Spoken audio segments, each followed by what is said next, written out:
माताएं कहती हैं, गुरुजी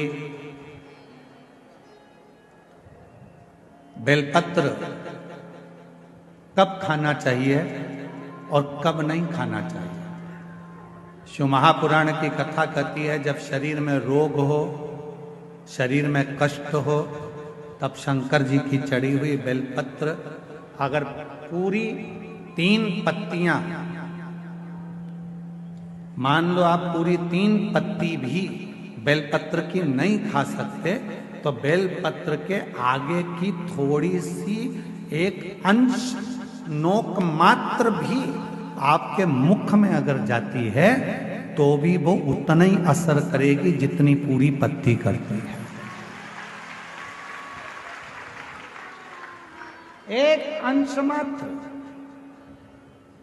अब कोई तुमसे पूछे क्यों महाराज जी ये कथा कहाँ मिलेगी, तो स्कंद पुराण में, शिव महापुराण में, देवी भागवत में इस कथा का वर्णन है कि भगवान देवादिदेव महादेव हाकड़िया की रोटी बनाई, काकड़िया की साग, और परसे माता पार्वती जी पावे भोलानाथ, माना शिव रटोरे, छोड़ दो कपट मन शिव रटोरे, शिव रटोरे मन शिव रटोरे, छोड़ दो कपट मन शिव रटोरे। आकड़िया की रोटी बनाई, काकड़िया की साग, आकड़िया की रोटी बनाई, काकड़िया की साग, और परसे माता पार्वती जी, परसे माता पार्वती जी पावा भोलानाथ, मन शिव रटोरे, छोड़ दो कपट मन शिव रटोरे, मन शिव रटोरे, मन शिव रटोरे, छोड़ दो कपट मन शिव। हमारे यहाँ शास्त्रों में ऐसा मिलता है कि पार्वती जी भोजन बनाती हैं, शिव जी को खिलाती हैं। भोजन करने के बाद बाबा भोलेनाथ जब भोजन कर लेते हैं, जो पात्र में भोजन बचता है उस पात्र के एक अंश को पार्वती जी निकाल लेती हैं, एक अंश को गणेश जी निकाल लेते हैं, एक अंश को कार्तिकेय निकाल लेते हैं, और बाकी का जितना अंश है उसका कुछ भाग गण ले जाते हैं और उसका कुछ भाग देवता अपने साथ लेकर जाते हैं। तो कहा 33 कोटि देवताओं को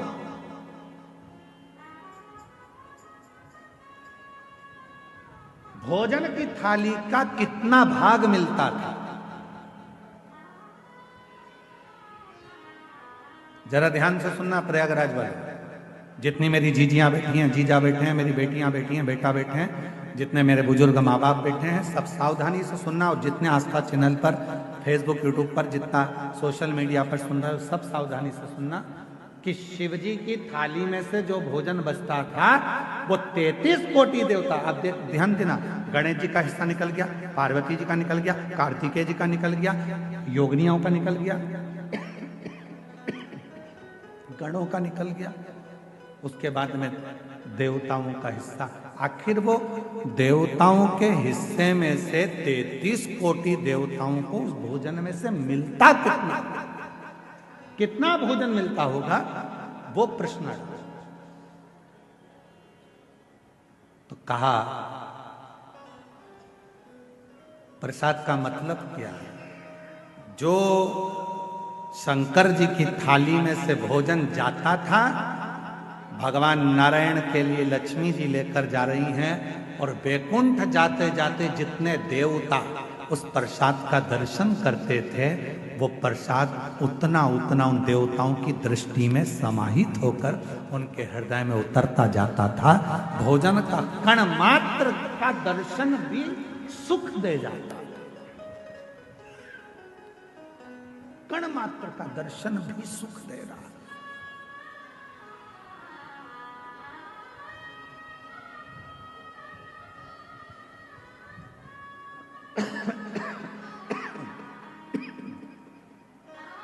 एक कण मात्र का दर्शन। हमने देखा है जिनके नाम लिए जाते हैं, पत्र पढ़ा जाता है,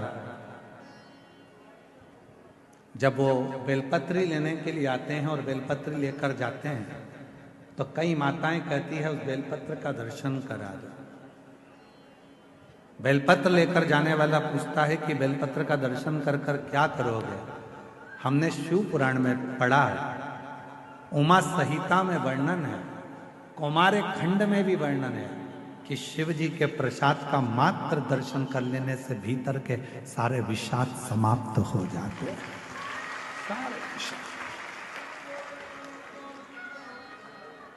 केवल प्रसाद का दर्शन करने से ही विषाद समाप्त हो जाए।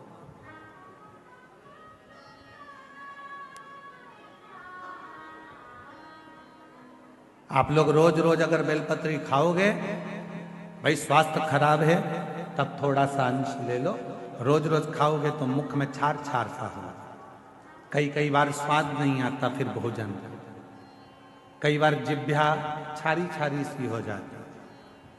रोज क्यों खाना? रोज बेलपत्र अगर उठाकर ला भी रहे हो, उसमें से एक अंश मात्र, कण का मात्र बेलपत्र को अपने मुख में ले लो, बहुत। बाकी की बेलपत्र का क्या करें गुरुजी? लाओ, सुखाओ, इकट्ठी हो जाए, चूरा बनाओ, चूरा बना के महीन पीस कर उसको रख लो, उसको रख लो। कभी कोई बहुत ज्यादा कोई तकलीफ में व्यक्ति मिले, उसको चुटकी मात्र की वो बेलपत्र का चूरा जो शिव पर चढ़ी हुई बेलपत्र है उसका दे। महाराज जी, बाबा जी, अभी एक गौ माता को बीच में एक रोग हो गया, गाय के पूरे शरीर पर महाराज जी ऐसे गांठ गांठ जैसे फुंसियां पड़ने लगी। वो स्मरण में हमें आ नहीं रहा है? हाँ, लंपी बीमारी हो पूरे में। सूचना मिली ऐसा ऐसा हो गया, क्या करें? हमने कहा अपने धाम पर जितनी भी बेलपत्र आती है उसको सुखाया जाए, सुखा कर पीसा जाए, पीस कर रोटी में मिलाया जाए और रोटी बनाकर गाय को खिलाई जाए। थोड़ी थोड़ी बेलपत्र की मात्रा, एक एक डेढ़ डेढ़ बेलपत्र की मात्रा की रोटी बनाई। डाला कितना? केवल एक बेलपत्र का आधा अंश उस रोटी में डाल डालकर जब गाय को दिया तो वो लंपी की जो बीमारी थी वो धीरे धीरे धीरे धीरे समाप्त हो गई।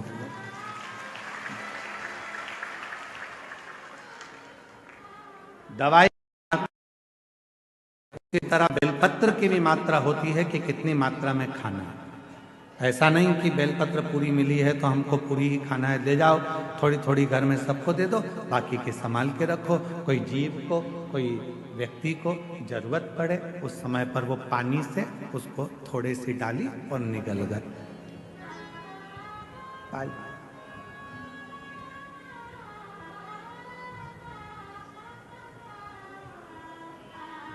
कुछ मात्रा,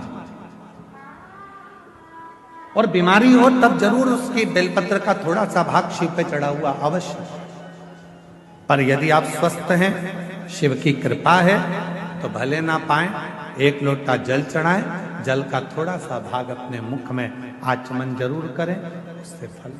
कई लोग कहते हैं गुरुजी हम जब भगवान शंकर का मंत्र जाप करते हैं, शिव नाम लेते हैं, शिव जी का स्मरण करते हैं, शिव नाम का स्मरण करते हैं, भगवान शंकर की विरल भक्ति को धारण करते हैं या शिव नाम को हम ग्रहण करते हैं, तो हम जब भगवान शंकर के मंत्र को या शिव के नाम को जब हम जपते हैं, शिव नाम को जब हम लेते हैं, तो क्या वो देवाधिदेव महादेव तक हमारा लिया गया नाम पहुंच जाता है?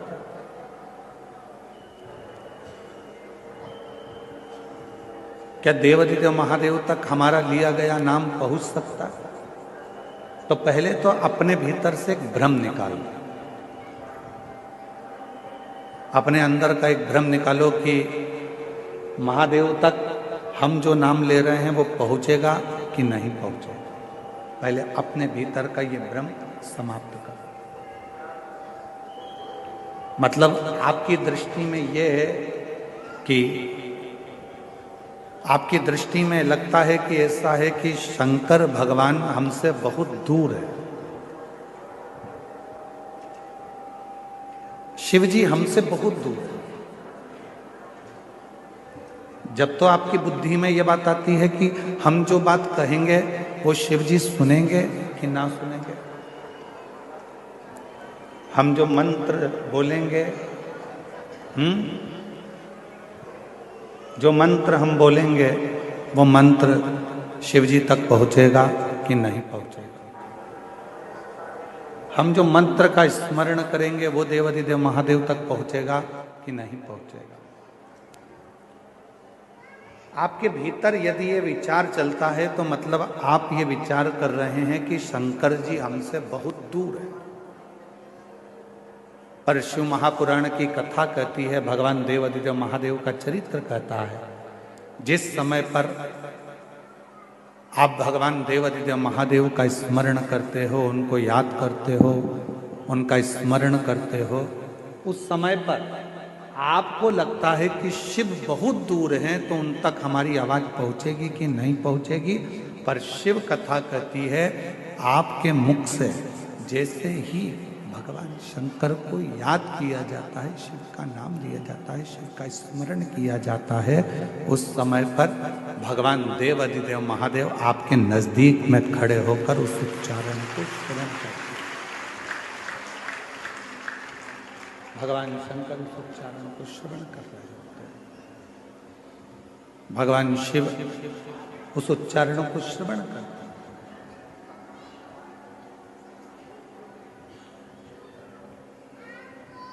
आवाज किन तक पहुंचना चाहिए? जो दूर है। जो करीब में है उन तक आवाज पहुंचाने की जरूरत ही नहीं पड़ती, वो हमारे अक्षरों को, हमारे शब्दों को देखकर भी समझ सकते। ब्रह्मा जी ब्रह्मलोक में, भगवान विष्णु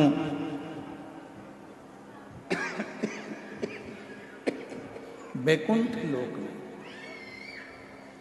इंद्र लोक में, पर मेरा देवाधिदेव महादेव, मेरे भगवान शंकर, मेरे ओघड़दानी, मेरे शिव इसी मृत्यु लोक में।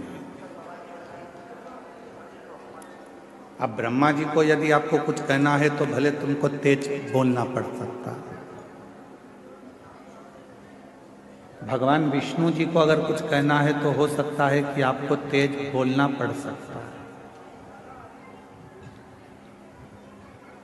पर यदि आपको भगवान शंकर से कुछ कहना है तो आपको तेज बोलने की जरूरत ही नहीं पड़ती, वो आपके पास में कंकर शंकर के रूप में विराजमान होकर उस बात को श्रवण करते हैं। बिल्कुल नजदीक में पहुंचकर, नजदीक में बैठकर उस कथा को श्रवण करते हैं, उस बात को श्रवण करते हैं। आपके नजदीक में खड़े होते हैं, नजदीक में बैठते हैं और वो कथा को सुनते हैं।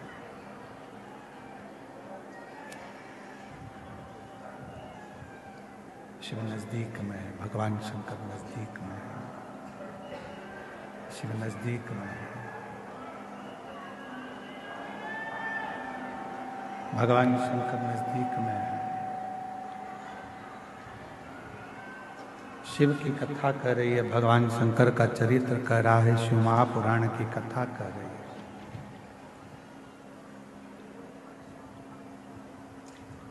ध्यान नहीं रहा, इससे तो अच्छा रामायणी कुटी वाले महाराज जी के यहाँ का साउंड था, उन्हीं को लेकर आ जाते।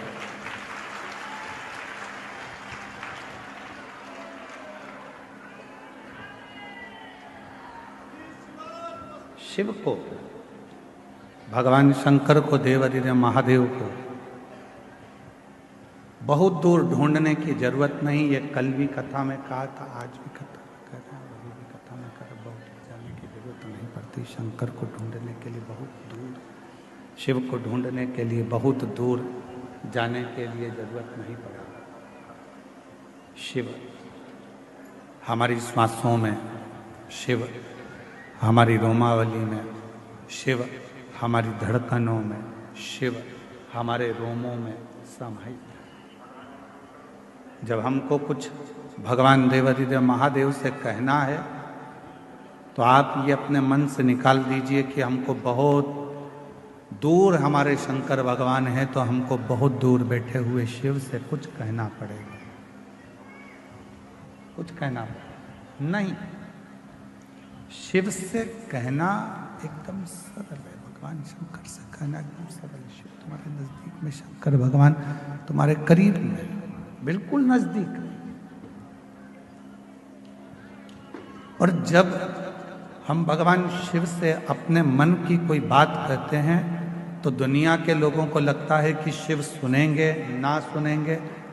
शिव पुराण कहती है कि जैसे ही तुम बोलो नहीं तो भी तुम्हारे हृदय में अगर कोई भाव आता है जल चढ़ाते समय, तो शंकर भगवान तुम्हारे मन के भावों को भी पढ़ लेते हैं, सुन लेते हैं, स्वीकार कर लेते हैं।